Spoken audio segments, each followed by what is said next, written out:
Njinga Mbandi is she was an Angolan woman born in around roughly the 1580s, lived until roughly the sort of 1650s, so 16th and 17th century. And obviously this is a very interesting period in terms of art.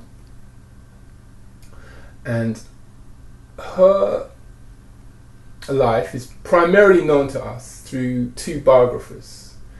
So she had two priests, one of them called Dagueta, who was Portuguese I believe, another called Cavazzi, who's Italian. And they lived in Angola in her court for around about 10 years or so, certainly in the case of Cavazzi. Cavazzi came back to Italy in the 1660s and wrote this very long and detailed description, like we're talking about a 1,000-page manuscript of Njinga Mbandi's life and of the life in Congo and Angola and what it's all about. And one of the things that he did in this biography of Njinga was he made little watercolors, and they appear in the manuscript, and then for the published book they're made into engravings. And this is a bestseller throughout Europe. People were, captivated by this story, this far-off place, and this sort of amazing personality. And I suppose that was, for me, an initial entry point into thinking about the visuals, of this painting, which was these tiny little watercolors which he'd made, which are they're not very sophisticated. He wasn't, a master painter. He just wanted to get something across to his readership. So that was the first painting which I did, which had this incredible story about Njinga. She's invited she's sent as an ambassador to the court of the Portuguese governor of Luanda in Angola.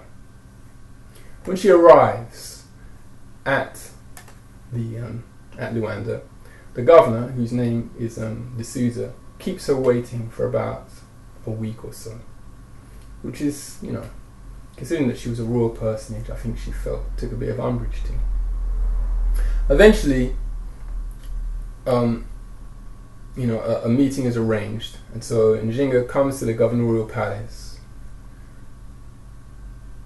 She enters the sort of room where this meeting is supposed to take place. She's been very generous. She brings a gift of about 400 slaves, which she's given to the Portuguese governor as a sort of token of her goodwill. She enters into the room.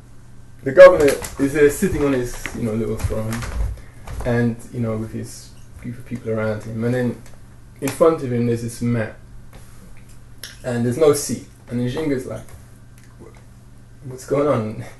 She realizes that the implication is that she's supposed to sit at this guy's feet, and obviously being a royal personage, she didn't want to do that, so she kind of claps her hands then or whatever, and one of her servants comes and forms a bench, and then she sits down and she's able to conduct the negotiation from a sort of a more elevated position.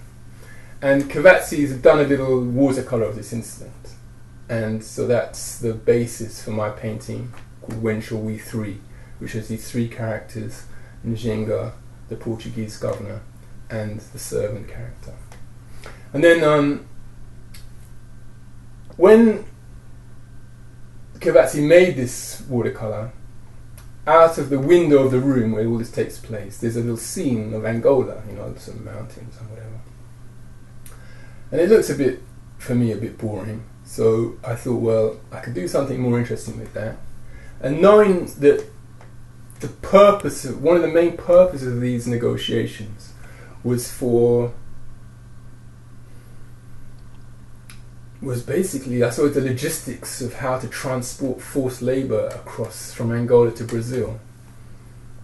I started thinking about Brazil and the relationship between Brazil and Southwest Africa. And so I decided, instead of using a sort of generic scene of Angola, I would take a painting from the period, from the 17th century, from one of Njinga's contemporaries of Brazil by this painter called Frans Post, a Dutch painter, and incorporate that So they're sitting. The idea of the painting, I suppose, is they're sitting in this room in Luanda in Angola.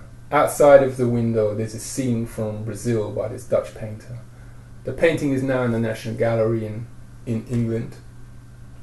And I suppose it kind of just, if you like, completes this little triangle, which they call the Atlantic Triangle of people, goods, and services, which circulate between Europe, Africa, and the Americas. So that's somehow encapsulated in this painting.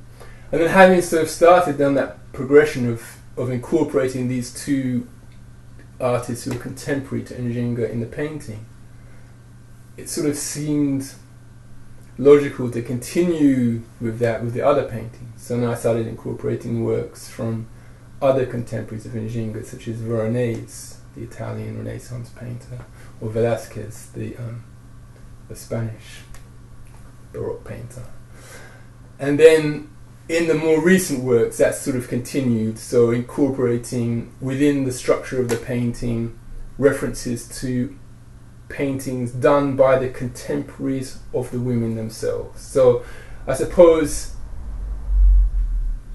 maybe the conceit of it is to imagine perhaps what if these painters, instead of just painting courtly scenes from European or ancient Greek history, they maybe decided to think about painting a scene from Caribbean history or from African history, which obviously many of them, some of them did and some of them didn't. But yeah, that's part of the notion.